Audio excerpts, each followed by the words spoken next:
cette table ronde qui se portera sur les sujets d'inclusivité dans le monde du jeu vidéo. Je suis Margot, je suis étudiante en ergonomie. Je suis accompagnée de Maureen qui est étudiante en game design.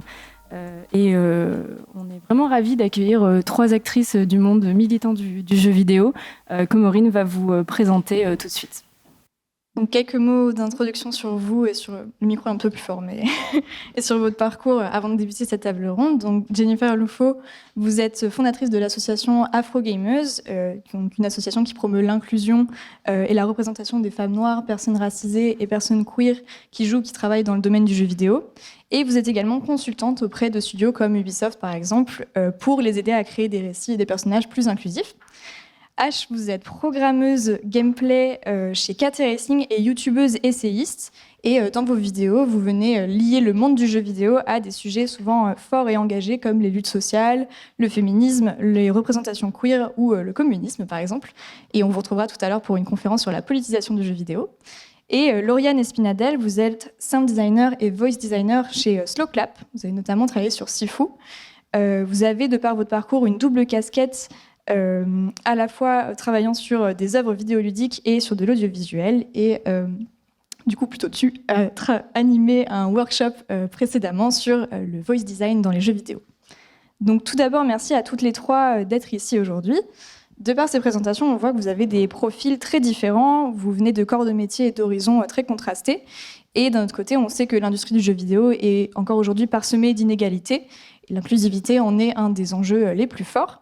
Comment est-ce que vous vivez ça au quotidien en tant qu'actrice de l'industrie dans vos milieux, dans vos corps de métier respectifs ? Je ne sais pas si l'une de vous veut commencer. Ok, je peux commencer si vous voulez. Waouh. Ok, c'est intime. C'est très bien comme ça. Comment est-ce que je vis au quotidien la réception de ces combats, de ce militantisme moi, je suis sur ces sujets depuis maintenant 3 ans. J'ai évolué en tant que joueuse à la base et c'est un peu par hasard aussi que j'ai commencé à vraiment m'intéresser à ces questions et surtout à prendre la parole sur les sujets. Donc je pense que le plus gros point pour moi, c'est justement le fait de devenir d'une certaine manière porte-parole. Je me suis attaquée au sujet des femmes et en plus des femmes noires spécifiquement, chose dont on abordait, un sujet qu'on n'abordait pas du tout en fait en France.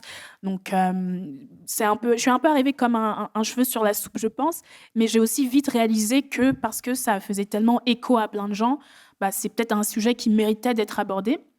Parce que je me sentais très seule en tant que femme et en tant que femme noire joueuse à l'époque.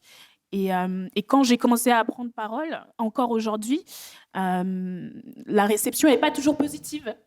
Donc je pense qu'il y a beaucoup de personnes ici qui sont déjà, entre guillemets, convaincues par ces sujets.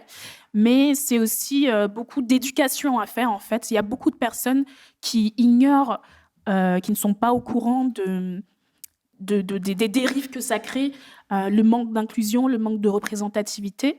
Et au final, le choix qui arrive, c'est de décider moi-même si je prends le temps et l'énergie d'éduquer un peu ces personnes-là, ou au contraire, de les laisser se démerder parce que Google existe, YouTube existe et compagnie. Donc maintenant, je fais plus le choix de aussi me protéger parce qu'on peut faire aussi face à beaucoup de violence vis-à-vis de ça. Typiquement, j'essaye de faire pas mal de création de contenu en ce moment sur les réseaux sociaux, sur Instagram et TikTok. En janvier, je me suis lancé un challenge où je me suis dit, allez, tu vas faire une vidéo par jour tout en janvier. Inutile de vous dire que je suis en burn-out après ce mois-là.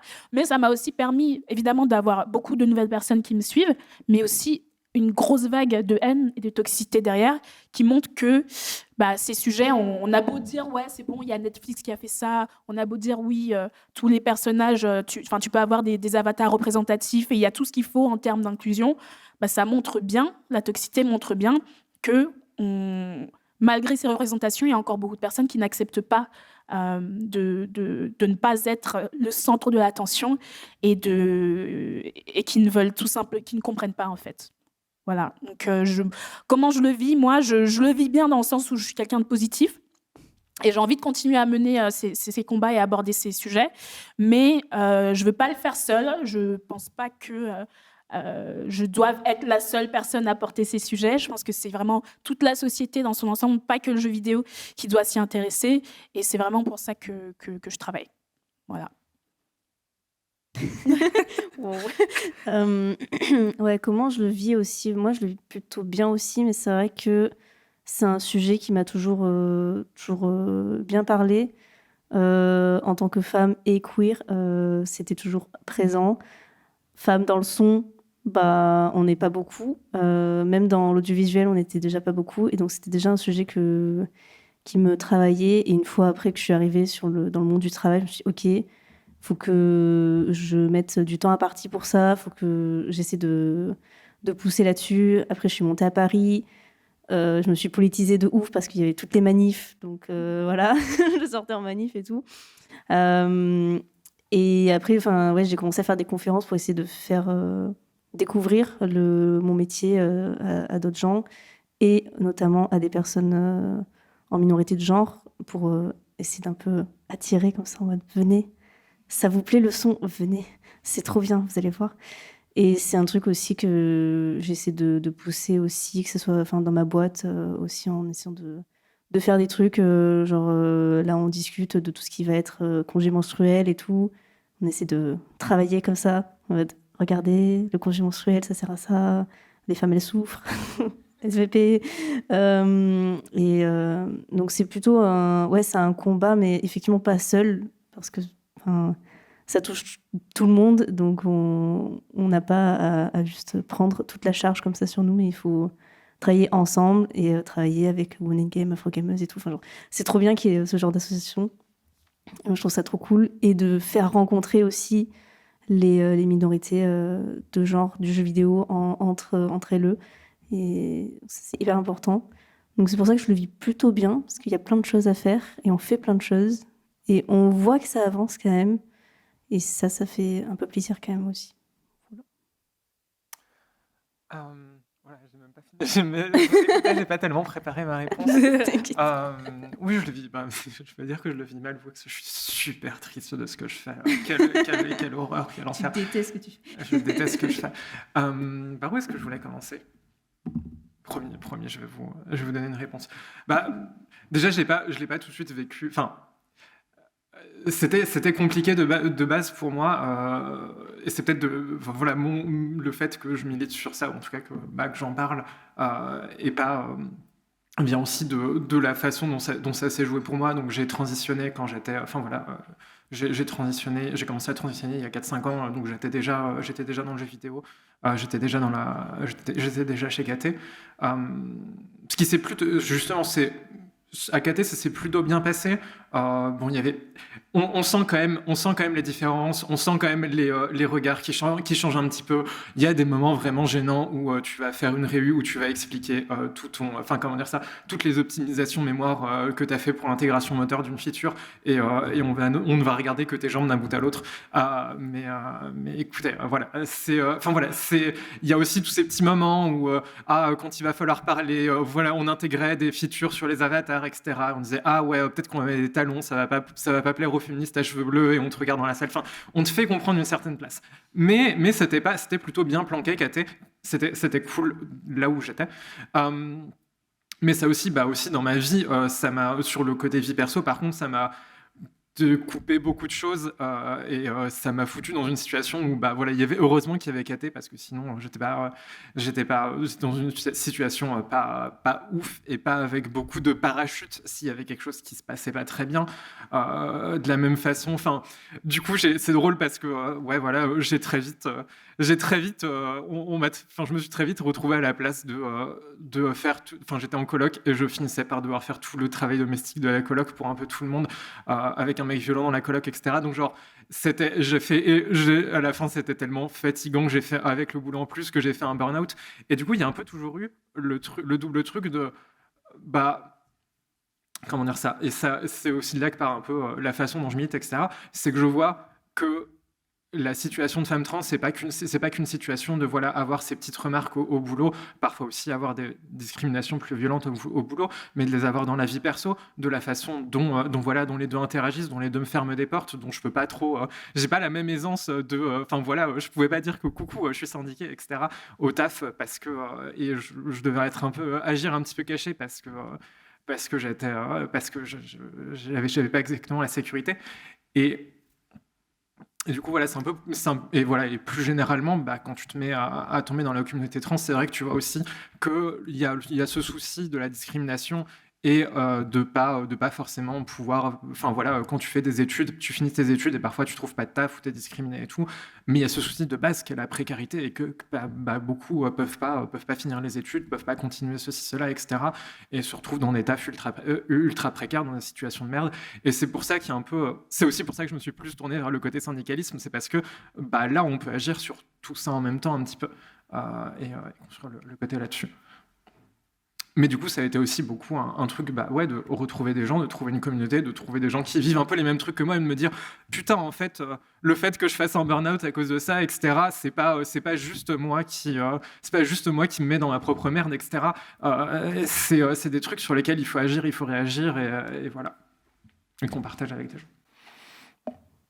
Lauriane et H, du coup, vous mentionnez que vous veniez d'un milieu très masculin. Est-ce que vous percevez des freins à l'entrée de ce métier pour les personnes qui ne rentreraient pas dans la catégorie d'être un homme cisgenre Blanc. Ouais. Ouais. Je dirais pas qu'il y a un frein, mais peut-être qu'il y a un frein pour commencer tes études, par exemple. Et je sais que dans certaines écoles de son aussi, il y a beaucoup de misogynie et tout, mais plus par les profs que par les élèves. Ce qui craint de ouf. C'est en train de changer. Enfin, il y a plusieurs écoles qui ont quand même pas mal évolué. Quand tu connais genre des promos un peu anciennes et que des promos récentes, tu fais waouh, trop fou. Donc c'est en train de s'améliorer quand même. Mais c'est vrai que je pense qu'aussi, moi j'ai commencé par, du coup, c'est un métier technique et déjà, je pense que voilà, une fille tu lui dis ouais ça va être hyper technique et tout, t'es conditionné déjà dès le collège et au lycée après à te dire non, en fait, la technique, c'est pas pour moi. Ou ah non, c'est trop complexe. Ah, on fait de l'électricité, des maths et tout. Genre, okay. Donc, je pense que t'as un conditionnement qui est comme ça. Mais après, dans l'industrie en elle-même, déjà, il y a tellement de femmes qui arrivent à ce stade-là que c'est déjà très rare d'avoir des femmes qui postulent. Je sais même pas s'il n'y a pas plus de femmes trans qui postulent que de femmes cis. Tellement c'est autour de moi, vraiment, c'est assez réparti. C'est assez cool, du coup. Mais,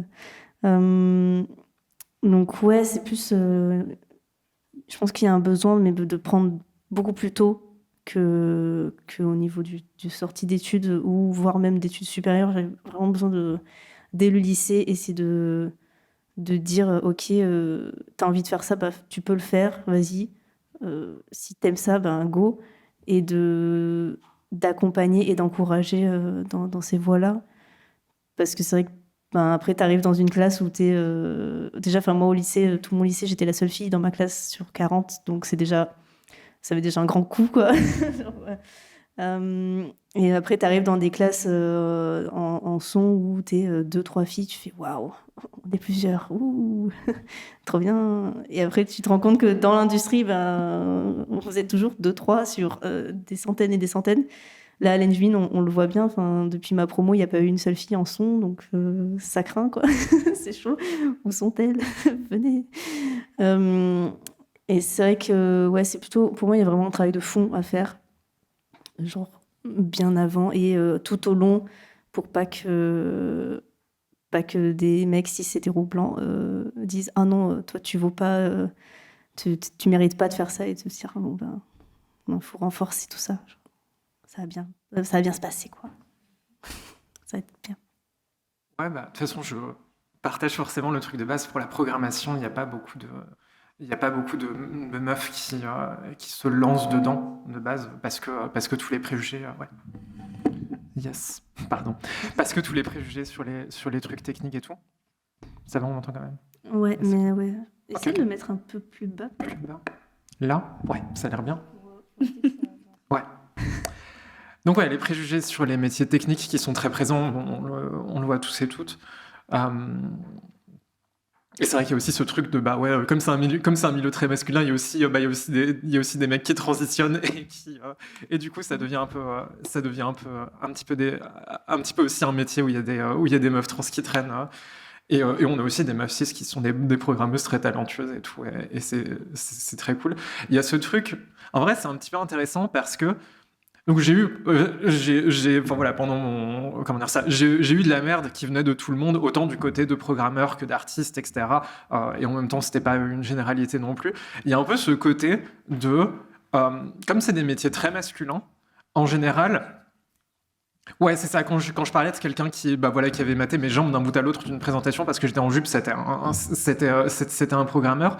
Mais ils savent un petit peu moins, comment dire ça, utiliser de leur pouvoir parce qu'ils n'ont pas trop l'habitude. Genre, j'ai beaucoup moins d'expérience de petits rabaissements, de trucs un petit peu de micro-agressions, de trucs un petit peu taquins, tu vois. Genre, en général, genre, des fois, ils sont, genre, je veux pas peindre ça comme un paradis parce que oui, effectivement, de loin, en vrai, c'est normal que ça fasse un peu peur, ces milieux très masculins parce que, en tout cas, pendant les études, quand c'est que entre techos, etc., ça évolue évidemment, heureusement, mais quand il y a beaucoup de mecs, souvent c'est pas une culture qui est très accueillante, et il faut souvent devenir un peu un des mecs pour passer, pour passer inaperçu. Mais après, en vrai, il y a ce truc dans les studios de parfois des gens qui sont dans des professions qui sont déjà un petit peu plus qui sont déjà un petit peu plus mixtes, même si largement pas assez.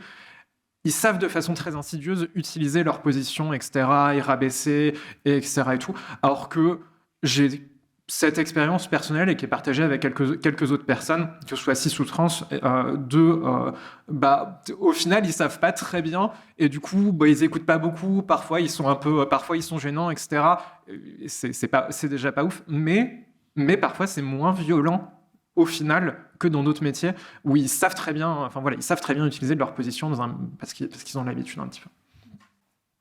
Si je peux rajouter un truc là-dessus, je pense que tu parlais d'intégration et ça, je pense que c'est vraiment un mot-clé parce que j'ai l'impression qu'aussi bien dans les écoles que dans les studios, il y a vraiment ce truc de se conformer à la norme, être comme les autres pour pouvoir passer crème, en fait, que tu sois, si on n'est pas conforme à la norme, donc qui serait être plutôt un mec cis blanc hétéro. Je sais pas si c'est quelque chose que toi, tu as pu vivre, par exemple, si tu as eu l'impression qu'il fallait que tu sois un peu comme les autres pour pouvoir t'intégrer au final. Et c'est quelque chose qui existe aussi beaucoup dans les studios, devoir supporter malheureusement les remarques, les micro-agressions sexistes, racistes, misogynes et homophobes et compagnie. Et en fait, je pense que ça, c'est dû aussi à une grosse bro-culture qui existe, en fait, surtout chez les AAA. Ça, c'est quelque chose qui est encore, malheureusement, qui continue, en fait, d'exister. Et au niveau des écoles, à mon sens, il y a aussi une responsabilité à avoir parce que pourquoi est-ce qu'il n'y a pas énormément de femmes typiquement qui rejoignent les écoles? Tu as parlé évidemment de toute la question d'avant même d'arriver dans les études sup, de l'éducation, des préjugés et compagnie. Mais à mon sens, c'est aussi aux écoles en fait de faire un travail pour attirer plus de meufs. Et pour faire ça, c'est un travail de communication. Genre, c'est la base du truc. Il faut arrêter de se reposer sur « Ah oui, c'est bon, on a toutes les personnes qui viennent nous rejoindre. De toute façon, les gens s'inscrivent dans nos écoles, donc c'est bon, on n'a pas besoin de s'occuper de ces questions-là. » Non, il faut aussi, pourquoi pas, aller faire votre promo, parce que les écoles font ça, ils font leur propre promo, leur marketing, leur com dans plusieurs... auprès non seulement... Pas seulement là, je vais parler par exemple de Paris parce que je viens de Paris, mais ils vont aller, pourquoi pas, aller dans des zones un peu plus populaires, dans des zones où il y a des portes ouvertes, tous ces salons qui rassemblent toutes les écoles. En fait, il faut qu'ils aillent à la rencontre des gens. Parce que les personnes marginalisées, elles font déjà leur maximum pour entrer dans l'industrie. Sauf qu'elles rencontrent des obstacles. Donc, à mon sens, les écoles, elles doivent recruter de cette manière. C'est pareil pour les studios, qui ne doivent pas uniquement passer par les écoles qu'ils connaissent déjà, parce qu'on sait que c'est beaucoup d'entre-soi aussi, c'est beaucoup de je recommande des personnes que je connais déjà. Souvent, c'est les mêmes cercles. Moi, je me souviens que quand j'étais plus jeune et que j'ai essayé de postuler dans des studios de jeux vidéo, quand j'étais encore étudiante, j'ai eu l'impression de me prendre des murs sur le visage, vraiment parce que j'avais pas de réponse, j'avais pas de réseau. Et je pense que c'est le cas encore pour beaucoup de gens aujourd'hui. Et au final, j'ai l'impression que j'ai réussi à rentrer dans le milieu parce que j'ai commencé à me rendre visible à travers les sujets d'inclusion que je porte. Et j'ai pas envie d'être uniquement le porte-parole inclusion. J'ai envie d'apporter, ma propre expertise, puisque à la base, je travaille dans la com. J'en fais toujours un petit peu. Mais d'ailleurs, quand on va dans les studios, on voit bien que s'il y a plus de femmes, et d'ailleurs, beaucoup de studios vont dire « Oui, mais nous, on est à 30% maintenant, regardez, c'est génial et tout. » Bah ouais, mais elles sont où, en fait, vos femmes? Elles sont dans les équipes support, principalement. Donc, elles vont faire tout ce qui est métier de com, RH et compagnie, ce qui n'est pas une mauvaise chose. Mais de la même manière, si vous regardez dans le leadership de ces studios, où sont les femmes? Elles représentent qu'à peu près 11 à 15%, il me semble, dans les prises de décision.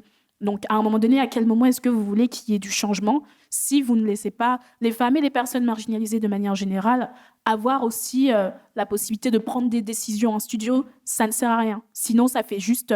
c'est du washing, en fait, globalement. Voilà. Du coup, pour rebondir un peu là-dessus, vous êtes consultante auprès d'Ubisoft, de Twin Drums sur des questions de représentation et d'écriture. Est-ce que vous pensez que cette demande de consulting de la part des studios, c'est la conséquence où elle indique une réflexion en profondeur, ou est-ce que ces questionnements restent aujourd'hui encore trop superficiels et mériteraient d'être creusés un petit peu?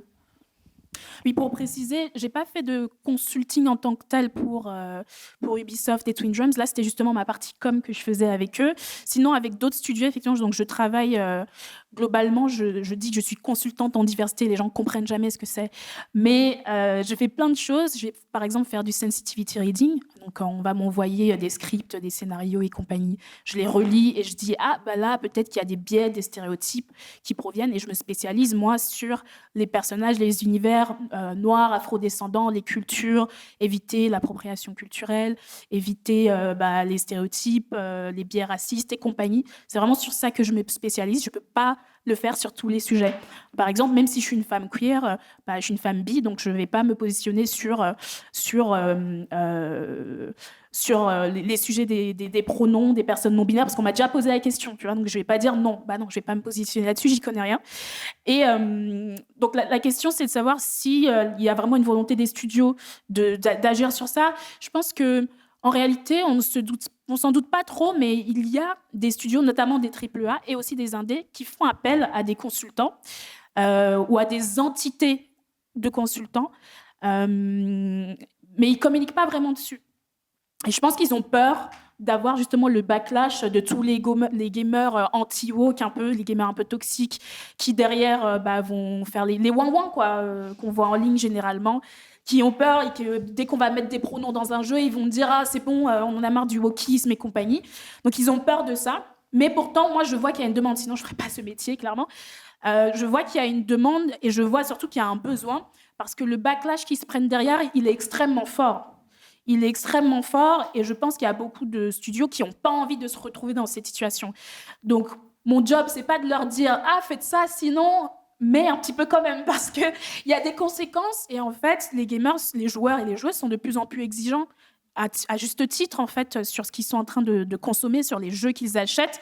On se rend compte de plus en plus que les joueurs sont très divers, au final.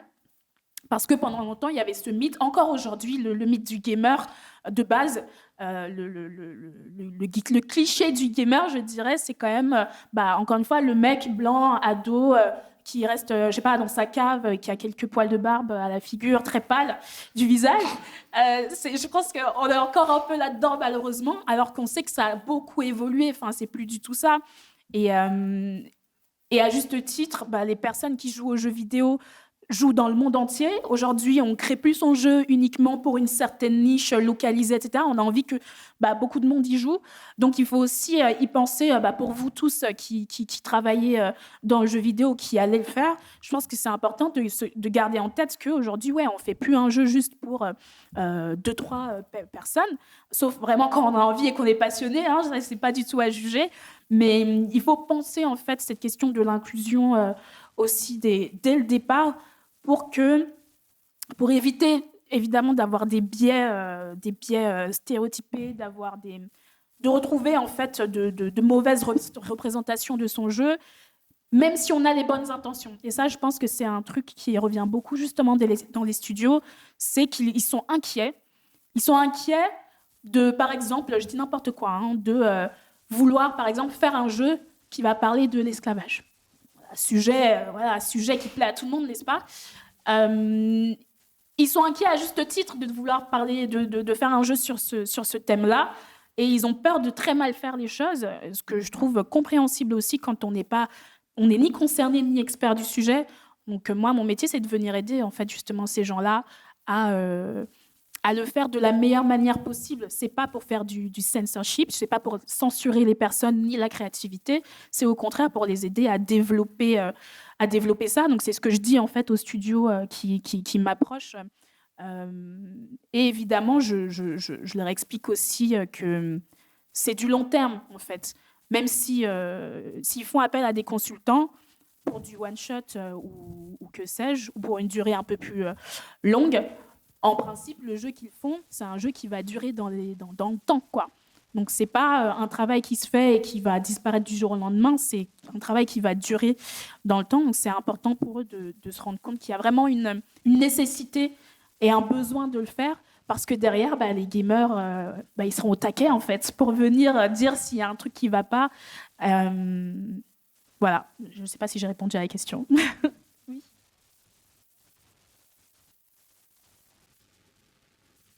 Du coup, si je peux rajouter sur la question de la sincérité ou pas des studios, c'est bizarre parce que c'est... Comment dire ça ?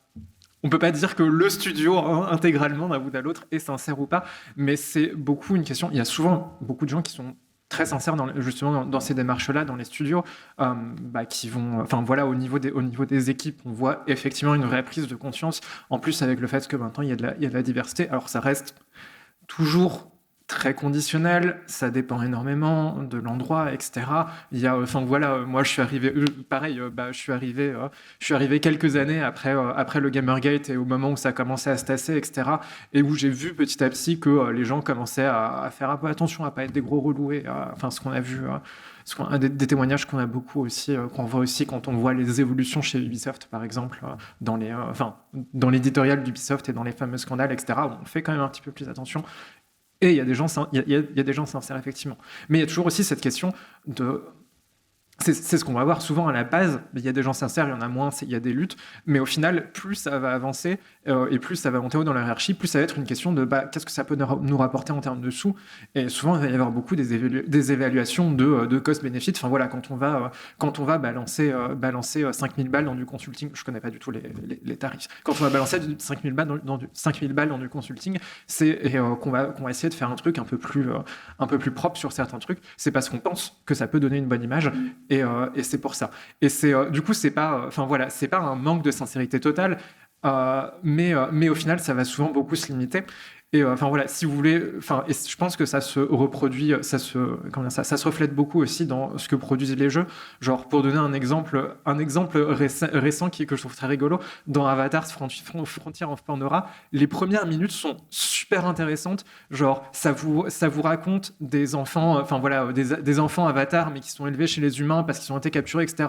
Il y a un peu un discours qui est intéressant sur qu'est-ce que c'est que d'être issu de l'immigration, d'être, on te dit, cette culture-là, c'est la culture qui est bien, qui est civilisée, etc. Tu vois, genre, il y a des trucs intéressants qui se passent. Et après l'intro, tout le jeu, ça devient juste à découvrir la jolie savane et les gentilles tribus qui sont potes avec nous.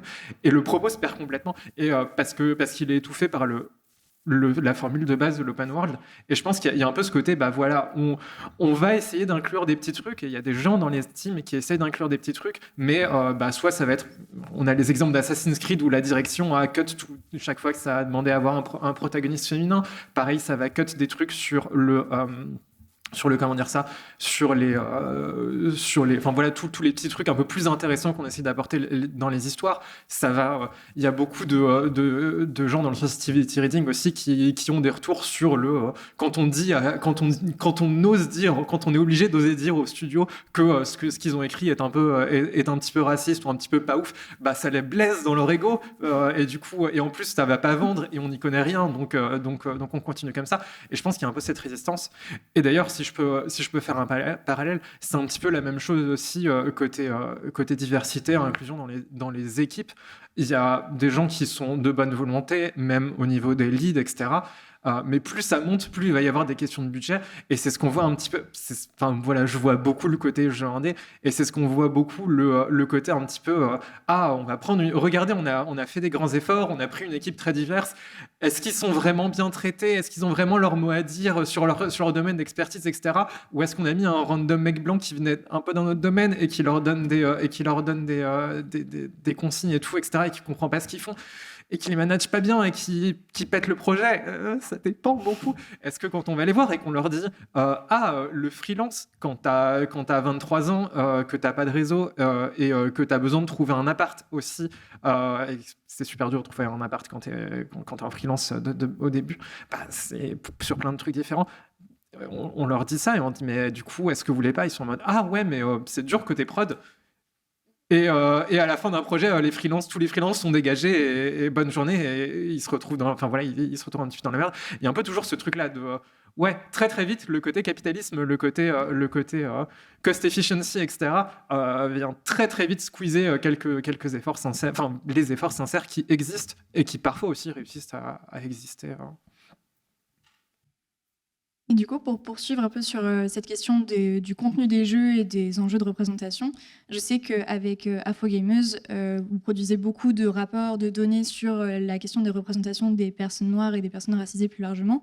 Qu'est-ce que vous pouvez nous dire sur cette représentation et surtout quels sont les biais, quels sont les manquements qui sont encore à l'œuvre? Et je pense qu'on pourra élargir sur la question des personnes trans, des personnes queer, si vous voulez ajouter des éléments là-dessus. Déjà, est-ce qu'il y a des gens ici qui connaissent Afrogameuse? Je ne sais pas du tout. Ah ouais, quand même. Ok, donc j'ai pas trop besoin d'en faire des tonnes dessus. Globalement, pour les personnes qui savent pas, Afrogameuse, c'est une association donc, que j'ai fondée il y a un peu plus de 3 ans pour tout simplement porter le sujet des représentations ethniques, le sujet des origines dans le jeu vidéo, aussi bien au niveau des équipes que dans le contenu des jeux, que dans l'e-sport ou Twitch, par exemple. Finalement, nous, notre objectif, c'est vraiment de créer des opportunités pour les personnes marginalisées qui sont dans le jeu vidéo, qui ont envie d'évoluer dedans. Et c'est vrai qu'au fur et à mesure... moi, je ressens beaucoup de satisfaction lorsque j'observe qu'il y a des personnes qui ont trouvé un job, qui ont réussi à avoir des opportunités avec des marques, parce qu'on leur a offert une plateforme, de la visibilité, etc. Ce dont on se rend compte avec le temps, c'est que déjà, en fait, en France, on a une mentalité qui nous fait dire que le sujet des origines devrait être complètement oublié. Et pourtant, les origines, parfois, sont très visibles. Parfois, juste à travers le nom de famille d'une personne ou son prénom, on sait qu'on peut deviner d'où vient cette personne et du coup la discriminer derrière. C'est pas pour rien que vous avez 90% des personnes noires qui estiment avoir déjà été victimes de discrimination en France. Je parle bien de la France, je ne parle pas des États-Unis. Et d'ailleurs, pour revenir sur le nom même d'Afrogameuse, je voulais vraiment que ce soit un terme hyper clair. Et je ne voulais pas qu'on me ramène à ce qui se passe aux États-Unis, parce que souvent, c'est ce qu'on nous dit, vous importez des problèmes des États-Unis. Donc là, on vous parle vraiment de ce qui se passe en France. C'était vraiment l'idée. Et ce dont on se rend compte, c'est qu'on n'a pas de statistiques donc, ethniques en France. Là, l'étude dont les 90% de personnes noires discriminées dont je vous parle, c'est une étude récente qui est sortie l'année dernière seulement. Vous allez la trouver en ligne, elle existe. Et en fait, on peut faire des statistiques ethniques à condition d'être un peu d'être un peu... Ouais, il faut être malin, quoi. Il faut parler de perception, il ne faut pas parler de « je suis ». On ne peut pas demander directement aux personnes « est-ce que, je sais pas, vous êtes noir ?» par exemple. Ça, vous n'avez pas le droit de faire ça. Donc, vous devez dire, vous devez demander aux personnes si elles se sentent perçues comme. C'est sur ça qu'on se base pour commencer à faire des études. Nous, jusque-là, on a surtout des témoignages. Et l'idée, c'est vraiment de créer des études qui vont nous permettre, sur lesquelles on va pouvoir s'appuyer pour faire évoluer l'industrie. C'est des études qui vont servir en fait aux studios, aux professionnels, aux joueurs et compagnie. Mais si on regarde plutôt côté États-Unis, Angleterre, etc., on peut aussi se baser sur leurs données à eux que nous, on ne peut pas récupérer pour l'instant. Et on se rend compte qu'il me semble que c'est à peu près 3% de personnes noires qui travaillent dans le jeu vidéo aux États-Unis et en Angleterre. C'est pas beaucoup, hein. Pourtant, je crois que c'est à peu près 25% de personnes noires, typiquement, qui jouent aux jeux vidéo parmi les gamers et dans les études qui sont proposées. Et ça, c'est sans prendre en compte l'Afrique. Donc, alors, imaginez si on ajoute l'Afrique, c'est encore autre chose. Quand on sait qu'il y a une pluralité, une véritable diversité dans les populations des joueurs et des joueuses, il faut s'y intéresser aussi par rapport au contenu des jeux. Si on parle de la représentativité des personnages dans les contenus, on sait que, pareil, je peux vous poser la question, en fait, est-ce que vous pouvez me citer 5 héroïnes noires jeux vidéo? Alors, 5 héroïnes noires, hein, mais qui ne sont pas sexualisées. Il y a un problème, hein, je ne comprends pas. Qui ne sont pas sexualisées, qui ne partagent pas leur rôle non plus. Genre, c'est vraiment héroïne iconique. Hein. Qui ne partagent pas le jeu avec un autre personnage. Typiquement, vous savez, il y a des jeux où vous pouvez changer d'histoire. Par exemple, Broken Age, vous pouvez jouer Vela, ou alors vous pouvez jouer son autre gars, la team, je crois qu'il s'appelle. Donc ça, qui ne sont pas stéréotypés, qui ne sont pas sexualisés, et qui ont donc leur propre rôle. C'est un peu compliqué. Je peux vous l'avouer. Il y a des personnes qui me citent généralement, regarde, si il y a... comment il s'appelle? Il y a Mission The Walking Dead. Est-ce que ça marche? Est-ce que ça fonctionne? Non. Non, parce qu'on n'est pas sur le personnage principal qui a le jeu à elle toute seule. Je parle vraiment de jeux iconiques où on incarne un seul personnage et on n'a pas le choix. Hein. Des personnes vont me citer Aveline de Grandpré, Assassin's Creed, Libération. Oui, ça fonctionne. Ça fonctionne, mais comme par hasard, Aveline, c'est un DLC. Hein. Voilà, c'est un DLC qui est sorti sur PS Vita à l'époque et qui a fait un carton à l'époque. Il faut le dire. On me parle de Forspoken. Là, c'est moi qui vous donne des exemples parce que clairement, vous avez du mal. Forspoken, Frey Holland. Ça, c'est un bon exemple. C'est une femme métisse, il faut le dire. Donc, trouver encore des femmes, mais alors en mode peau noire, ébène, avec cheveux un peu texturés, c'est un défi total. Hein. Vous allez rarement trouver ça dans le jeu vidéo. Si je vais du côté des héros noirs, on me cite souvent CJ Franklin de GTA. Il me semble pas que ce soit le seul personnage qu'on puisse jouer dans GTA. Si. Déjà. Et en plus, est-ce que GTA, c'est vraiment le meilleur exemple pour parler de héros noirs? On reste dans la criminalité, tout va bien. On va me parler de tout ce qui est jeux comme FIFA et compagnie. Oui, mais c'est des jeux qui représentent la réalité. Donc, c'est compliqué. C'est compliqué. Et donc, c'est important, en fait, de se demander pourquoi est-ce que c'est si difficile de retrouver ces personnages et avec ces caractéristiques aussi spécifiques. Pourquoi est-ce qu'on arrive à représenter, j'en sais rien, des mages, des orques, des créatures, des robots et compagnie, et lorsqu'il s'agit d'avoir quand même des personnages issus réellement de la réalité, ça devient difficile. Et souvent, on me dit, ouais, c'est bon, il y a la création d'avatars, vous pouvez créer les personnages que vous voulez, etc. Oui, mais c'est normal. Enfin, c'est à ça que ça sert, la création d'avatars. Si vous allez dans les jeux de combat spécifiquement, vous allez pouvoir peut-être compter la plupart du temps au maximum peut-être 2-3 personnages noirs. Là, je pense à Taken, où je vois juste Master Raven qui est sorti finalement il n'y a pas si longtemps que ça, alors que le jeu existe depuis longtemps. Je pense à League of Legends, un jeu que j'ai beaucoup pensé. Et après, j'arrête, parce que je parle beaucoup. League of Legends, on me parle souvent de Senna, que j'adore, qui est un personnage qui est sorti en 2018. Le jeu existe depuis 2008. Et c'est le premier personnage noir qui sort du jeu avant tout ce qui est personnage de tous horizons, quoi, des créatures absolument imaginaires. Donc quand on se pose ces questions-là et qu'on se repose, quand on prend du recul en fait sur l'industrie dans sa globalité, on se rend compte que il y a de vraies disparités. Et ça, c'est pour plusieurs raisons, parce que manque d'équipes diverses, parce que on n'a pas suffisamment cherché à varier aussi les récits. Je pense que ce dont il faut se rendre compte, c'est que penser à ces diversités, c'est aussi beaucoup enrichir les récits, enrichir les histoires, développer des narratifs qu'on ne connaît pas encore. Et c'est à ça que ça sert. Et en plus, il est prouvé statistiquement qu'avoir des équipes diverses, par exemple, vont augmenter la productivité et la créativité. Voilà.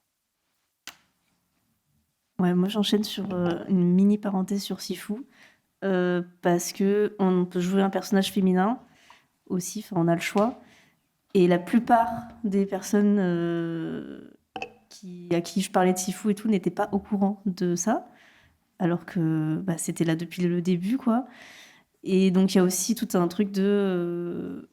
comme tu disais, oui, ça cut les envies, ou le côté market, on va dire un mot, ah non, notre cible, c'est des mecs blancs cis hétéros, du coup, on va faire tout notre market sur notre personnage masculin, et très peu sur le personnage féminin, alors que en interne, les équipes, on était juste en mode mais go, elle est trop stylée. C'était la même pour Valhalla, Assassin's Creed Valhalla, qui n'apparaissait pas sur les affiches, alors que... Oui, alors, c'est littéralement, tu choisis ton personnage dès les premières minutes, quoi. Et ouais, du coup, ça freine aussi de ouf les représentations. Et là, en stage, je crois qu'on est à 21%, je crois, de joueurs et joueuses qui ont pris le personnage féminin, ce qui est déjà pas mal, mais c'est quand même... Alors, tu te dis, en fait, les gens, ils ont même pas capté, quoi, la plupart des gens. Il y a plein de gens qui n'ont pas joué à Sifu parce qu'ils se disent, non, c'est encore un jeu de combat avec un mec, fous la flemme, quoi. Alors que tu peux avoir ton personnage féminin avec un costard, quoi. Genre, c'est trop stylé, quoi.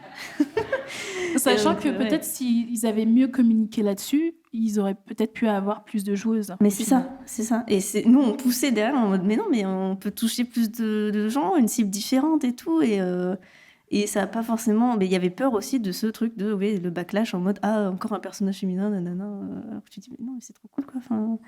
C'est rigolo, c'est vraiment la même histoire avec Mass Effect, justement, où sur les deux premiers, ils n'avaient pas du tout fait de la pub pour Femme Shepard. Et au final, aujourd'hui, je sais pas, tout le monde pense à la romance de Femme Shepard et Garrus, parce que c'est devenu le truc qui est beaucoup... c'est pas le seul truc qui reste de Mass Effect, mais voilà. Et, mais ça reste un des trucs qui a marqué beaucoup d'esprits, apparemment.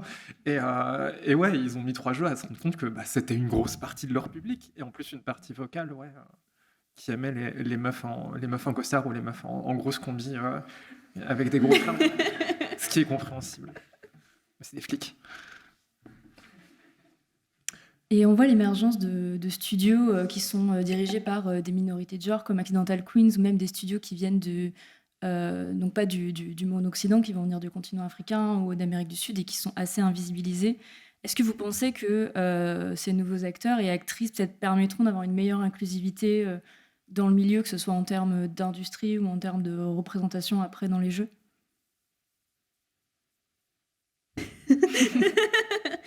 Ouais, moi je pense que ouais, et que... après, on est tous acteurs et actrices aussi du truc, donc c'est trop bien quand il y a des nouveaux studios et qu'il y a des studios faits par des personnes marginalisées et tout. Et c'est aussi à nous, public, d'aller, de consommer, de parler, de faire... on va faire un peu ce qu'on fait là aussi, d'en parler, de faire connaître et tout, pour encore plus aider et faire avancer l'ensemble. Mais oui, pour moi, oui, c'est hyper utile qu'il y ait des studios de personnes marginalisées qui se créent, quoi. Ouais, moi je dirais que en fait c'est grâce aux studios indés et parce que ces personnes arrivent à prendre leur courage à 2 mains pour se dire ok, je vais créer un truc en tant que personnes marginalisées, etc. C'est grâce à eux, en fait, qu'on arrive à retrouver plus d'inclusion et plus de diversité dans l'industrie. C'est à partir d'eux que les gros studios ont commencé à s'inspirer aussi de ce qu'ils faisaient, parce qu'ils ont vu que ça fonctionnait. Ils ne se sont pas levés du jour au lendemain. Ah tiens, on va mettre de l'inclusion dans nos jeux. C'est pas du tout ça. C'est simplement, ils ont vu un bénéfice aussi quelque part. Et moi, je pense que le véritable changement, il arrive à partir du moment où on se dit, bah tiens, moi aussi, je vais mettre la main dans le cambouis et je vais créer mon propre truc, en fait. Mais on ne nie pas que c'est extrêmement difficile, enfin que c'est encore un chemin, c'est choisir encore plus d'obstacles. Et je pense qu'il y a des personnes qui vont par là parce qu'ils n'ont pas trouvé l'opportunité de rentrer dans l'industrie, de se faire... de pouvoir être embauché en studio, par exemple, et qui se disent, bon, bah, j'arrive pas, je vais essayer de créer moi-même mon propre truc, mais ça va leur prendre 2-3 ans et beaucoup, beaucoup de travail, de charge mentale, de difficultés en plus derrière. Donc, quand ils arrivent après à fournir des résultats, c'est tout à leur honneur, quoi. Moi, je pense que ces studios, c'est eux qui sont en train de shaper, comment on dit shaper ? De former, ouais. En tout cas, voilà, l'industrie. Modeler, voilà, c'est pas mal. De modeler l'industrie depuis quelques années. Et comme ils font les choses bien, les gros se suivent aussi derrière et du coup se prennent plus de sous parce qu'ils ont copié sur ce qui se faisait par les plus petits. Ce qui est aussi malheureusement compréhensible dans le sens où c'est le jeu, quoi. Justement, si je voulais rajouter, je suis à la fois d'accord et pas d'accord. Il y a effectivement justement ce qu'on voit, ce côté très difficile de se lancer en indé quand on part en plus avec la difficulté d'être une personne marginalisée et qu'il faut, il faut soit tu t'essayes de marketer autour de ça, mais au final, souvent, tu as aussi envie de faire des jeux de base et pas juste d'être là pour ça. En plus, de façon générale, ce qu'on voit aussi, c'est que c'est des studios où ils essayent d'avoir des conditions qui sont un peu différentes de ce qui se fait parce que de toute façon parce que ça va réunir beaucoup de personnes marginalisées et que du coup tu as besoin d'avoir des conditions un peu safe, d'offrir un cadre bien pour que ce soit que ce soit en termes de microagression ou que ce soit en termes aussi de sécurité financière, etc. En tout cas, tu as envie d'offrir ça à tes aux gens qui bossent avec toi. Il y a aussi un peu, on voit aussi des studios qui se font en partie sur du temps libre où, on laisse aussi aux gens le temps de comment dire ça, d'avoir un vrai boulot pour avoir une stabilité financière. Et du coup, en termes de financement, en termes de délai, c'est dur d'exister dans un monde qui est déjà super étouffé, par le c'est toujours le truc de Hades qui est sorti à 30 balles et maintenant si t'as passé 5 ans sur ton petit jeu, sur ton temps à côté, etc., et qu'il faut recouper ça et que tu dois le sortir à 12 balles parce que avec les moyens de production que tu t'es foutu, tu peux pas, t'es pas la même chose qu'Hades. C'est pas toujours compliqué. Je crois qu'il y a un très bon article de Xavier Nelson Jr. Qui parlait, en tout cas il en parle beaucoup. C'est un développeur noir américain qui a fait entre autres El Paso El Soir cette année, qui est incroyable. Et donc je voulais dire ça. Et en plus, oui, justement, tu soulignais ce fait aussi que beaucoup des innovations qui vont être apportées par le jeu indé vont être aussi, et particulièrement par des personnes marginalisées dans le jeu indé, vont être reprises dans le jeu mainstream, etc. et vont être récupérées. Il y avait un article qui était grave intéressant de Bo Ruberg, qui donc théoricien, personne assez centrale dans les game studies queer en Amérique, et qui montrait que c'est un petit peu ironique parce que en théorie les gros studios de AAA, ils ont du fric pour tenter des trucs, pour prendre des risques, voire même pour lancer des petits projets indés en interne. Mais souvent, quand on lance des petits projets en interne, on les file. C'est le placard pour les mecs. Aujourd'hui, c'est souvent le placard pour les mecs qui ont harcelé, qui sont toxiques dans l'entreprise. C'est un petit peu malheureusement la réalité. Et il y a beaucoup ce truc de va y avoir beaucoup de projets très intéressants. On l'a vu aussi, c'est un truc qu'on voit beaucoup aussi avec le Queer Games, où c'est souvent des tout petits jeux, des gens qui arrivent à peine à joindre les deux bouts, qui font des petits trucs expérimentaux et qui vendent sans unité et qui essaient de tenir le mois avec ça. Et elle raconte justement cette anecdote d'une créatrice qui avait du mal à joindre les deux bouts, qui passait à une conférence locale, et puis qui voyait un exec payé avec un salaire à 5 chiffres, qui faisait une conférence sur ce qu'il avait fait dans son dernier jeu. Et il avait dit: ah ouais, j'ai trouvé ce jeu-là sur internet et je l'ai trouvé passionnant, et je l'ai comment dire ça. Et du coup, je m'en suis beaucoup inspiré pour mon jeu. Ce jeu, c'était elle qui l'avait fait. Et elle était là à essayer de joindre les deux bouts et à essayer d'avoir des pâtes à manger le soir, tu vois. Et lui, il était là genre: ah ouais, c'est trop gentil de ta part et tout, etc. On t'a jamais dit ça, et t'as jamais eu un truc, t'as jamais eu un centime par rapport à ça. Et il y a aussi cette dynamique de c'est dur de survivre en tant qu'indé. C'est des studios qui se battent, qui finissent par disparaître, et au final qui finissent par nourrir des AAA, et ils ne voient jamais trop la couleur de ce... Il y a cette dynamique-là qui existe et qui est compliquée et qui ne se résoudra pas du jour au lendemain, mais qu'il faut, je pense, au moins confronter, à laquelle il faut réfléchir. Merci beaucoup. En tout cas, ce sont des échanges très très riches. Merci beaucoup pour ça. Je pense qu'on peut commencer à ouvrir les questions au public, si jamais quelqu'un peut venir prendre ce micro et le faire tourner.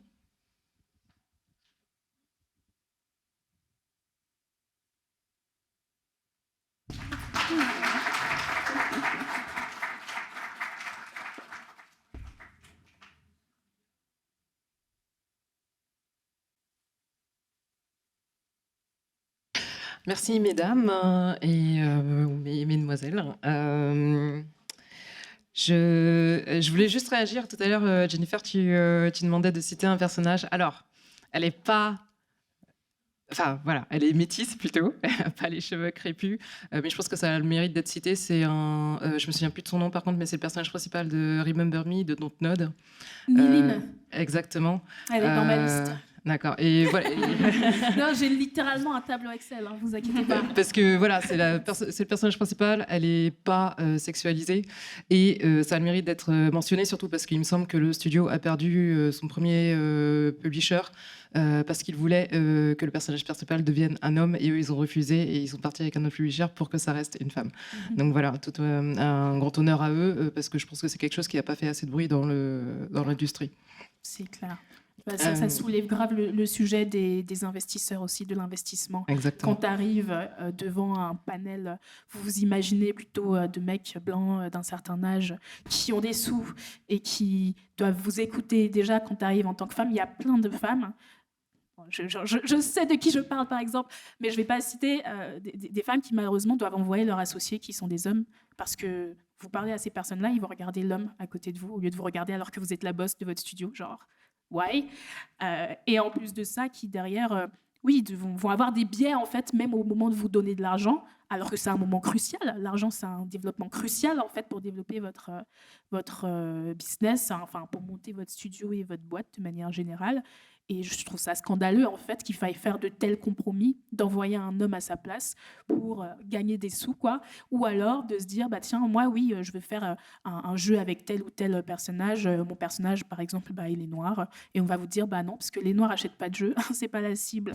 Cela n'a pas de sens, en fait. Donc, des sujets comme ça qu'on oublie beaucoup, mais même la partie investissement a un énorme impact sur comment on se développe après. Et en tant que personne marginalisée, ça fait partie des obstacles qu'on vit, quoi. Tout à fait. Et du coup, ma petite question, c'est... Bon voilà, on sait que la France est énormément en retard, en tout cas dans les pratiques de travail, dans les studios, la façon dont on intègre les gens, en fait, l'inclusivité. Quand on compare par exemple à l'Angleterre, moi quand j'ai commencé ma carrière là-bas, c'était un autre monde. Ils étaient loin devant nous, en fait. Après, bien sûr, il y a des choses encore à régler, mais quelles seraient peut-être les bonnes pratiques que vous avez peut-être observées dans d'autres studios, dans d'autres pays de l'Europe notamment, parce que c'est là où on partage à peu près le même genre de culture, en fait, même genre de racines. Voilà, selon vous, est-ce qu'il y a des choses à prendre en fait ailleurs, à intégrer chez nous voilà. J'ai l'impression que c'est plus une question de société, vraiment. pas tellement de culture et de société, dans le sens où, typiquement, vous allez en Angleterre, où vous retrouvez... vous avez des quartiers comme ça où il y a plein de communautés qui existent et qui ont le droit d'exister et qui ont le droit de se regrouper. Typiquement, les communautés indiennes, pakistanaises, etc. sont très présentes et vivent très bien, et ça ne pose aucun problème aux gens lorsque ces personnes font leur vie ou se retrouvent ou se réunissent. En France, j'ai l'impression que c'est un tout autre débat et que c'est perçu parfois comme une menace. Je peux dire qu'il y a une petite avancée peut-être à mon sens, dans le sens où juste vendredi dernier, j'ai organisé un événement qui s'appelle, déjà j'ai un truc qui s'appelle Afro Gameuse, voilà. Ça lance la couleur et ça annonce la couleur, et après j'ai organisé les Black in Gaming Meetups, donc le premier meetup qui rassemblait plein de professionnels noirs dans le jeu vidéo, et j'explique pourquoi je veux faire ça. Et Ubisoft a accueilli en fait ce premier rendez-vous.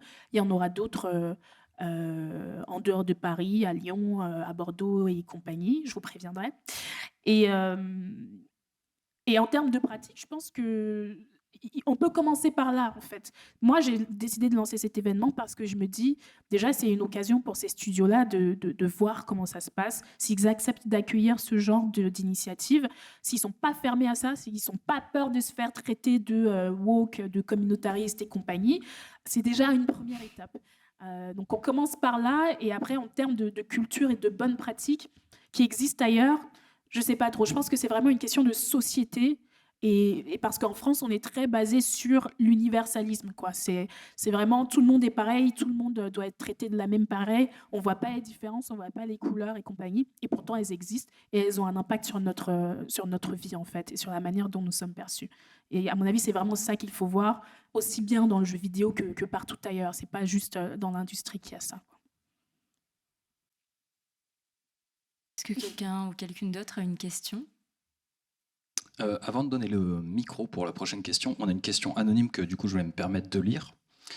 Donc cette personne nous dit: en tant que personne transmasque, souvent on se sent invisible dans ces luttes, surtout quand on voit des programmes tels que Mentorat Ubisoft où tu es mise en avant de streameuses ou de femmes / personnes non-binaires femmes dans le monde du gaming, notamment avec l'association Women in Games. Je n'ai jamais vu vraiment de représentants, alors que pourtant on subit beaucoup de discrimination, encore plus que les personnes transmasques qui n'ont pas encore transitionné et qui sont vues discriminées, aimées, genrées en tant que femmes. J'ai vraiment de mal à avoir ma place dans le monde du travail et pour le futur, parce que l'on est... Oh là, je suis désolé. J'ai vraiment du mal à avoir ma place dans le monde du travail et pour le futur, parce qu'on n'est pas inclus dans des programmes d'aide ou de lutte. Est-ce que vous pensez qu'un jour on y aura une plus grande volonté d'inclusion de ces personnes-là?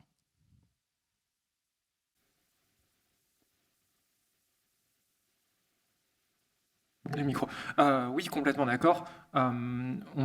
C'est vrai qu'on voit un tout petit peu plus de personnes transfemmes dans ces milieux-là, même si, en fait, on est beaucoup, et je le vois aussi, je le dis aussi beaucoup pour des personnes transmasques que je connais. Il y en a qui sont dans l'industrie, mais qui ont juste fini par les éviter parce que c'était des milieux très blancs, très cis, très hétéros, etc. Et qui s'adaptaient pas trop, et qui aussi s'adaptaient pas trop aux propos qui allaient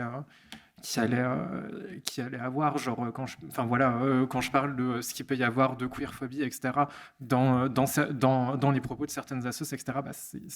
C'est souvent pour ça au final, c'est souvent des trucs qui ont déjà été dénoncés en interne, et je sais qui en a déjà parlé, etc. Et je sais qu'ils et elles se sont barrés notamment à cause de ça, et qu'en tout cas ont arrêté d'investir du temps dans ces assos-là à cause de ça.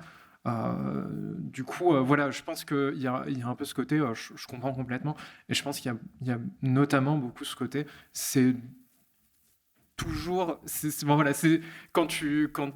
toujours un peu se mettre en danger, et ça demande beaucoup de travail et beaucoup de patience en tant que personne trans, que ce soit transfemme ou transmasque, de s'investir dans ces assos-là, et parfois pas pour les. En plus, ça ira pas vers les thèmes dont on veut parler, et les façons de militer dont on veut parler, parce parce que gauchisme et parce que parfois, aussi des personnes transmasques que je connaisse, pareil, des personnes trans en général que je connaisse ont fini par vouloir aller conduire des camions et porter des drapeaux en grève, mais on a le droit de vouloir autre chose et de vouloir s'exprimer et de vouloir être visible aussi. Et c'est plus, voilà, je pense que c'est pour ça qu'il y a peu de représentation, enfin voilà, de ce que j'en ai vu. Mais après, effectivement, je comprends complètement ces soucis-là.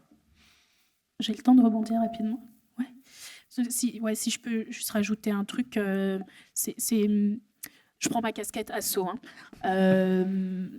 Nous, on s'appelle Afro-Gameuse et on se dit une asso qui se veut inclusive, n'est-ce pas? Donc, en fait, dès le départ, on est parti du principe qu'on voulait adresser un certain type de personnes, mission accomplie. Et à côté, évidemment, en fait, on a décidé qu'on ne voulait pas lutter seul dans notre coin. C'est pour ça que l'association est ouverte à tous et à toutes. Ça, c'est le premier point. Le deuxième, c'est que, évidemment, donc, quand on fait une asso ouverte à toutes et à tous, on a des personnes qui viennent et qui ne savent pas si elles sont à leur place, ce qui est tout à fait compréhensible. Et donc, on a vu qu'il fallait qu'on fasse aussi un effort en termes de com et en termes de comment on est perçu pour montrer à ces personnes qu'elles ont aussi leur place. Typiquement, qui est une afro-gameuse? Alors, de base, la définition de base, c'est plutôt quelqu'un comme moi, une femme noire, voilà, tout simplement. Femme trans comprise. On a eu des personnes qui sont arrivées, qui étaient des personnes non-binaires, qui étaient des personnes transmasques, qui étaient très perdues parce qu'elles ne savaient pas, du coup, est-ce que j'ai ma place ou non? Et en fait, on a décidé que c'était plutôt une question d'expérience. Est-ce que est-ce que vous avez tout simplement vécu les mêmes obstacles ou les mêmes challenges que vivrait une femme noire? Est-ce que vous avez subi la misogynie? Est-ce que vous avez subi le racisme et puis plein d'autres oppressions comme ça? C'est à partir de ce moment-là que vous pouvez vous considérer afro-gameuse ou pas. Parce que les afro-gameuses, par exemple sur notre Discord, ont accès à certaines choses que les autres membres auxquels les autres membres n'ont pas accès. Donc en fait, il a fallu très rapidement se poser la question de comment est-ce qu'on fait? Et typiquement, lorsqu'on met en place des initiatives, typiquement de mentorat ou d'autres choses, où on offre des places pour certains événements et plein de choses comme ça, on les ouvre aux afro-gameuses bien sûr, et c'est vraiment les afro-gameuses dans leur totalité, dans leur ensemble. On laisse en fait au choix à la personne de décider si elle souhaite être une afro-gameuse ou non, et c'est une des manières pour nous d'agir là-dessus parce qu'on n'aura pas non plus forcément tout le temps la réponse. Et je pense que du moins le fait d'essayer de ne pas exclure en laissant le choix aux personnes qui arrivent, aux personnes concernées qui arrivent, de décider si elles sont des afro-gameuses ou non, ça c'est la meilleure solution qu'on a trouvée et je pense que jusque-là, en tout cas, c'est ce qui fonctionne. Et après, c'est à nous de continuer à faire en sorte que dans notre communication et dans la manière dont on est perçu, les gens sentent qu'ils ont leur place vraiment au niveau de l'association.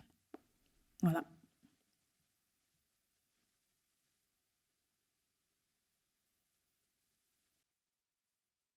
Alors, oui, je voulais parler de deux personnages qui me sont venus en tête.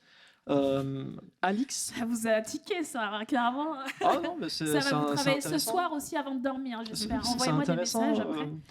Alors, je pense à Alix, j'y ai joué très récemment, Half-Life Alix, où la fille, c'est la fille dans l'histoire, dans le lore, d'un travailleur à Black Mesa, d'un chercheur, qui a l'un des rares qui a survécu en fait à l'apocalypse. Et ils ont fait un jeu en 2019, il me semble, Half-Life Alix, où c'était d'ailleurs le seul personnage, la seule personne dans l'histoire de Valve qui parle en tant que personnage première personne.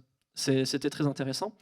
Et puis, du haut de ma tête aussi, dans The Walking Dead, la petite fille, Clémentine, qu'on joue après que le personnage principal, enfin je vais pas spoiler en fait, mais après le personnage principal, j'ai rien dit. Mais voilà, j'ai écouté vraiment très de ligne par ligne, j'ai vraiment voulu comprendre. Alors, vous dites que la couleur de peau, on ne peut pas demander directement est-ce que vous êtes noir, mais plutôt est-ce que vous vous sentez, comment vous représentez-vous? Et je voulais savoir, est-ce que ça s'applique aussi sur les personnages de jeux vidéo ou bien est-ce que j'ai mal compris? C'était juste... Non, ça c'est vraiment en termes de quand tu fais des études en France pour obtenir des statistiques ethniques notamment. Tu ne peux pas demander aux personnes, tu n'as pas le droit de demander aux personnes est-ce que vous êtes noir, asiatique, arabe, etc. C'est plutôt comment pensez-vous être perçu? Est-ce que vous vous percevez comme? Voilà, est-ce que vous vous percevez comme? Parce que oui, dans la Constitution, en fait, tu n'as pas le droit de poser ce type de questions. C'est trop direct pour nous, apparemment. Et c'est pour ça que tu as des personnes qui s'offusquent lorsqu'on parle de personnes blanches. Mais comment ça pourquoi m'appelez-vous une personne blanche alors que... Et c'est aussi pour ça qu'il y a des personnes qui parlent de personnes black et qui n'osent pas parler de personnes noires, alors que, ma foi, on peut parler français entre nous, et que noir, a priori, n'est pas un gros mot. En fait, il y a un espèce de mythe qui s'est créé autour de... Il y a un tabou autour de ces questions-là, alors qu'il ne devrait pas forcément y en avoir. Et plus il y a de tabous, plus il y a des discriminations qui vont passer sans qu'on ne s'en aperçoive, ou en tout cas qu'on en discute. Et c'est ça, en fait, c'est que ça occulte finalement les oppressions, c'est ça le sujet. Et donc, dans les jeux vidéo, il n'est pas question de perception. Non, dans les jeux vidéo, on peut parler, je l'espère, de personnages noirs, personnages asiatiques et autres, quand ça s'y prête, parce qu'il n'y a pas forcément besoin tout le temps de questionner l'identité de tel ou tel personnage. Simplement, il faut aussi se poser la question de quelles sont mes intentions derrière, et surtout en termes de représentativité, qu'est-ce que ça va envoyer comme message? Est-ce que parfois mettre un personnage féminin, certes, avec une certaine pommade et compagnie, qui va paraître ambigu, sans nous dire d'où elle vient, quelles sont ses origines, etc. Est-ce que c'est pas finalement faire une espèce de washing pour nous dire, tenez, voilà un personnage qui a l'air un peu mixte, faites-en ce que vous voulez, identifiez-vous, ça va suffire, ça va faire le taf, alors que derrière, non, on peut apporter beaucoup plus de profondeur. D'accord, ce serait intéressant.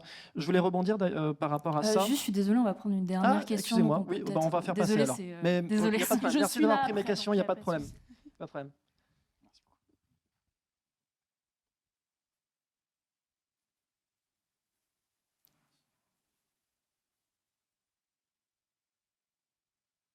Oh, pardon, j'enchaîne du coup. Déjà, merci pour les témoignages, parce que c'est assez rare et c'est cool. Alors, je ne suis pas dans la bonne catégorie, il s'avère proposer la question. J'ai trouvé les témoignages alors, horrifiants, mais je veux dire pas dans le sens, pas dans une forme de jugement, mais ce que vous expliquez, je trouve ça juste complètement dément, en fait, quoi. Et du coup, ma question, elle est un peu en mode candide, j'avoue, sur le sujet. Est-ce que vous avez le sentiment qu'on est aujourd'hui dans une progression, c'est-à-dire que les choses, c'est la merde, mais ça va en s'améliorant, genre il y a des signes, ou est-ce que ça a été évoqué plusieurs fois, on est dans une forme de washing, en fait, globalement. C'est quoi votre sentiment vraiment sincère de la situation, en fait? Ça va mieux ou c'est vraiment de moins en moins bien, en fait, quoi? Moi, je dirais que ça s'améliore, mais pas partout. Genre, autour de moi, j'ai vraiment eu des retours de certains studios où c'est vraiment juste dépression, burn-out, genre avocat, tout ce que tu veux. Parce qu'il y a du harcèlement, du sexisme, mais genre hardcore. Et donc, il y a quelques studios où ça s'améliore, et il y en a beaucoup où ça va pas du tout, et où c'est pire, même peut-être. Mais pour moi, là, actuellement, à Slow Clap, ça s'améliore, et on pousse beaucoup. C'est difficile, mais on avance un petit peu. Mais je dirais qu'au global, c'est très lent, quand même. Oui, effectivement, ça s'améliore. De toute façon, il y a un peu ce truc de est-ce que c'est du washing ou pas. Ça va toujours être un petit peu... Tout ce qu'on va gagner un petit peu sera récupéré pour faire du washing, mais en même temps, on est toujours obligé d'exister dans cet entre-deux. On a un peu de trucs, on va en profiter, quoi. Donc, c'est toujours entre deux. Et voilà, si je peux faire l'autre côté de réponse, il y a toujours un peu ce truc aussi de... d'un côté, ça va mieux dans le milieu du jeu vidéo. De l'autre côté, en dehors, ça va mal.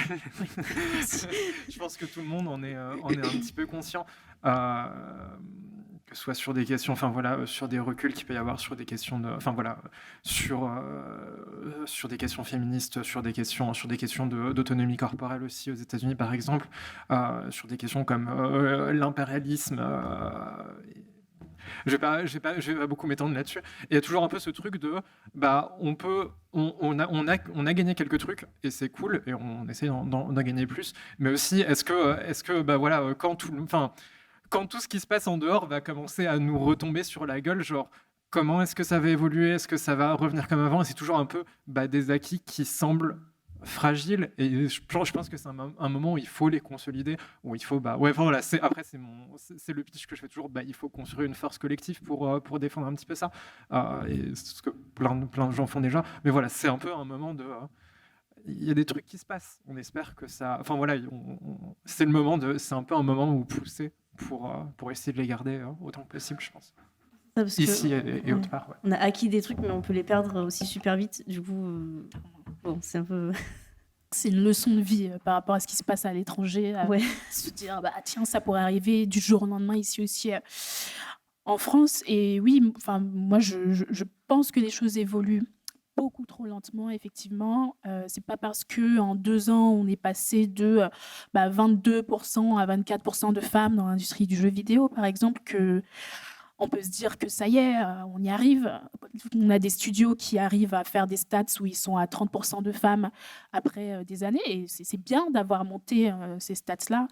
Mais en même temps, pourquoi ils ne se mettent pas une barre à se dire 50% direct? Pourquoi est-ce qu'ils ne se disent pas, au lieu de se dire, OK, l'année prochaine, 30%, non, en fait, vous pouvez le faire si vous y mettiez vraiment les efforts. Ce n'est pas comme si les femmes n'essayaient pas d'intégrer l'industrie. Et oui, je suis d'accord, je pense que c'est trop lent. Je pense qu'il y a évidemment du washing, qu'il y a des intérêts financiers derrière, parce que en ce moment, oui, c'est hype, en fait. C'est hype d'inclure de la diversité. On le voit bien avec Netflix, avec Disney et compagnie. Il y a ces vraies problématiques-là. Mais derrière, moi, j'essaye de me dire aussi, qu'est-ce que ça apporte? Ça apporte malgré tout une certaine représentation, même si parfois stéréotypée. Il faut commencer quelque part. Donc, à mon avis, c'est juste une première étape. On va avoir des personnages qui feront un peu caution de diversité. Ça, on l'a eu pendant longtemps. De plus en plus, on a des personnages qui vont avoir plus de temps de parole, qui vont avoir des histoires plus complexes. Mais les gens, ils verront quand même du wokisme. C'est pas le souci, en fait. C'est ça, malheureusement, c'est que quoi qu'on fasse, il y aura toujours une certaine catégorie de personnes qui diront oui, nos jeux vidéo sont woke, oui, nos films et tout sont woke. Ces gens-là, il faut les ignorer et il faut prendre en compte ce que ça apporte au final à l'industrie. C'est que lorsqu'ils ont fait La Petite Sirène avec Ali Bailey, qui est une femme noire, et qu'on a vu en ligne des personnes se déchaîner pour dire « c'est pas ma Ariel !» Ok, mais du coup, si tu veux, ta Ariel, elle existe toujours. Enfin, elle est toujours là, les films, ils sont là, tu peux les regarder. Moi, ce que je retiens, c'est l'impact que ça a derrière pour les personnes qui, jusque-là, ne se sont pas vues dans ces rôles et qui les ont obtenus. En plus, c'est pas comme si c'était, pour le coup, si je prends le cas d'Ariel, c'est pas comme si c'était une personne incompétente. Parce qu'on l'a déjà entendu chanter, oui, elle chante extrêmement bien, donc on peut pas dire qu'elle a été placée là juste parce qu'il fallait faire de la diversité. C'est qu'elle a ému les gens à tel point de prendre le rôle, en fait, parce qu'elle le méritait, tout simplement. Donc je finirai là-dessus. Eh bien, merci beaucoup pour cette table ronde inclusivité jeux vidéo. On peut vous applaudir. C'est des échanges très riches. On peut vous retrouver sur vos réseaux sociaux respectifs, donc notamment YouTube et Instagram, il me semble. Et donc juste après, on va laisser la place à des présentations de jeux étudiants par les étudiants du M2 qui se passeront en amphi et aussi dans l'atrium. Donc voilà, merci beaucoup. Merci.